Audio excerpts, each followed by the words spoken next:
विधायक कैश कांड के आरोपी विधायक इरफान अंसारी आज ईडी दफ्तर पहुंच गए।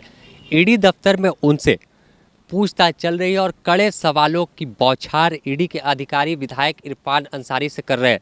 जो हमारे सूत्र बता रहे हैं कि विधायक इरफान अंसारी से ईडी के अधिकारी सवाल कर रहे हैं कि वह इतनी ज़्यादा रकम नगद में लेकर कोलकाता क्या करने जा रहे थे। इसके अलावा यह रकम आपने कहां से लाया था।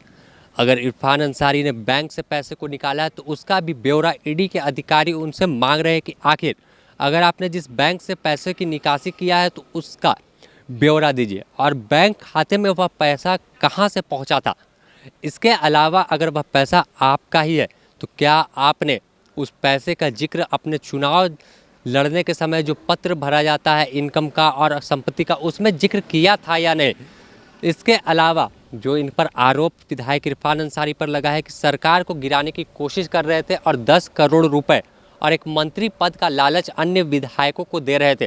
तो इस मामले पर भी इनसे सवाल ईडी के अधिकारी कर रहे हैं कि आखिर वो कौन लोग हैं जो झारखंड में सरकार को अस्थिर करने की कोशिश कर रहे थे और पैसा देने की बात कौन कर रहा था। अगर 10 करोड़ रुपए की बात में किसी का नाम आता है तो यह मामला मनी लॉन्ड्रिंग की ओर रुख करेगा और फिर ईडी की बड़ी कार्रवाई हो सकती है।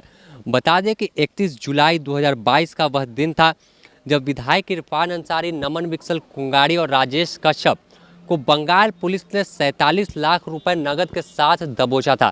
उसके बाद रांची के अरगोड़ा थाने में ठीक एक दिन बाद एक एफआईआर दर्ज कराई जाती है। वो भी कांग्रेस के ही विधायक अनूप सिंह, उनके साथ में प्रदेश अध्यक्ष राजेश ठाकुर साथ पहुंचे थे और 0 एफआईआर में बताया गया था कि तमाम विधायकों को झारखंड के खरीदने की कोशिश की रही।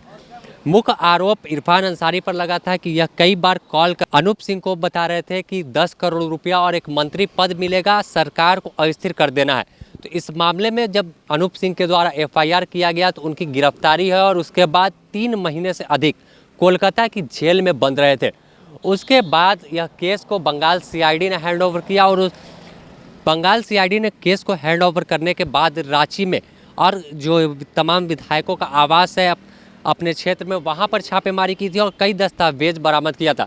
इसके बाद इस केस में ईडी की एंट्री हुई। इस केस को ईडी ने हैंड ओवर किया और इसमें मनी लॉन्ड्रिंग के मामले की पड़ताल करने में लगी है कि आखिर कहीं यह मामला मनी लॉन्ड्रिंग का तो नहीं है, क्योंकि जो भारी रकम मिली है वह पैसे का स्रोत क्या था, कहां से आया था, किसे दिया जा रहा था और यह पैसा लेकर बंगाल क्यों जा रहे थे।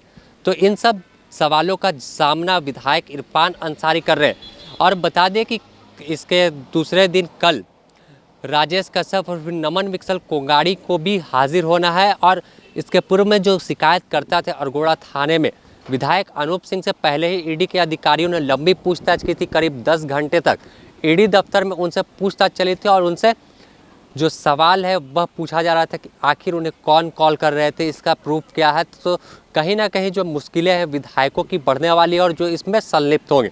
फिलहाल द न्यूज़ पोस्ट आपको तमाम अपडेट से रूबरू कराता रहेगा। अपने सहयोगी संतोष कुमार के साथ Sameer, the news post, Ranchi.